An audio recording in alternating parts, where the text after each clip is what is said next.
नमन करते हुए भारत रत्न संविधान निर्माता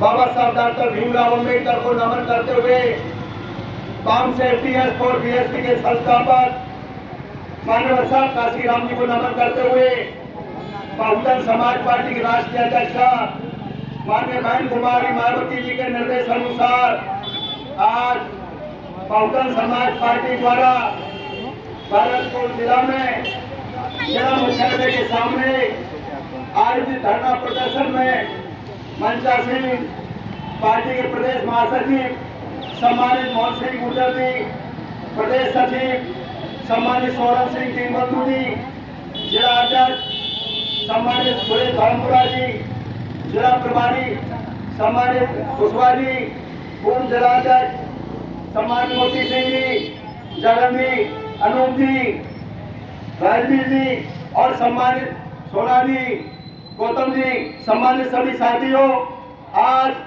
पूरे भारतवर्ष के सभी जिला मुख्यालयों पर बहुजन समाज पार्टी के तत्वाधान में धरना प्रदर्शन आयोजित किया जा रहा है। ये धरना प्रदर्शन बहुजन समाज पार्टी द्वारा इसलिए किया जा रहा है कि देश के जिम्मेदारी के पद पर बैठे हुए गृह मंत्री अमित शाह और उसकी पार्टी भारतीय जनता पार्टी की नीयत आज भी देश के दलित आदिवासी पिछड़े वर्ग के प्रति सही नहीं है और उनके मसीहा हमारे मसीहा बाबा साहब डॉक्टर अम्बेडकर और संविधान के प्रति उनकी सही मानसा नहीं है।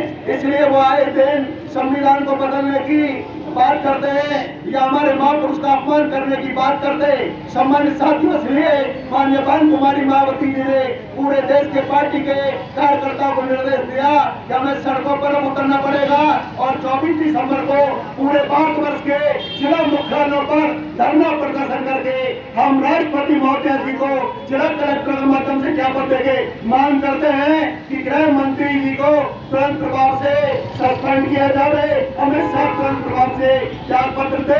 इसी मांग को लेकर के पूरे देश में बहुजन समाज पार्टी आंदोलन कर रही है। सम्मानित साथियों, आज इस देश के अंदर अनुसूचित जाति के लोग, जनजाति के लोग, पिछड़े वर्ग के लोग, धार्मिक अल्पसंख्यक समुदाय से संबंध रखने वाले मुसलमान, सिख, ईसाई, बौद्ध और सर्व समाज की महिलाएं, सर्व समाज के मजदूर आगे बढ़ रहे हैं, तरक्की कर रहे हैं। ये परम पूज्य बाबा साहब डॉक्टर भीमराव अम्बेडकर के कारण कर रहे हैं। सम्मानित साथियों, 1928 से पहले जाति के नाम से पहचान होती, शूद्र वर्ग में 6,743 जातियां थी जो जानवर की जिंदगी जीने के लिए मजबूर थी, सेवा कार्यों से संबंध में रखती थी। लेकिन बाबा साहब डॉक्टर भीमराव अम्बेडकर के कारण 1928 में हमारा शेड्यूल बना। शेड्यूल मतलब सूची बनी, अनुसूचित जाति बनी, जनजाति बनी और 1932 में कानून व्यवहार के तहत शासन प्रशासन में संख्या अधिकार मिले तो जो अधिकार SC/ST को मिले ये परम पूज्य बाबा साहब डॉक्टर भीमराव अम्बेडकर के कारण मिले। आज ऑल इंडिया के अंदर केंद्र सरकार में केंद्र में जो आरक्षण मिला, अधिकार मिले 22.5% केंद्र में अधिकार बाबा साहब डॉक्टर अम्बेडकर के कारण मिले।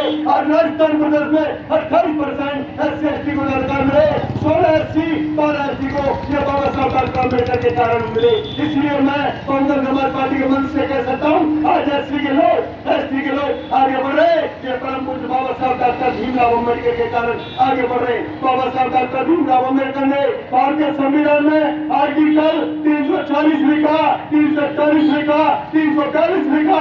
आर्टिकल 340 के तहत आज जो हमारी पिछड़ी जाति के लोग हैं वो आगे बढ़ रहे। उसके बारे में बाबा साहब अम्बेडकर ने आर्टिकल 340 संविधान में लिखा कि जिस किसी पॉलिटिकल पार्टी की, जिस किसी व्यक्ति की सरकार होगी, आर्टिकल 340 को लागू करके लाभ देगी। लेकिन देश में सबसे पहले सरकार पंडित जवाहरलाल नेहरू जी की बनी, कांग्रेस की सरकार बनी, लेकिन कांग्रेस की सरकार ने आर्टिकल 340 को लागू नहीं किया। उसके लिए खाद्यान्न करार करना, लेकिन पंडित जवाहरलाल नेहरू जी ने खाद्यान्न करार को लागू नहीं करा, रद्दी की टोकरी में डाल दिया।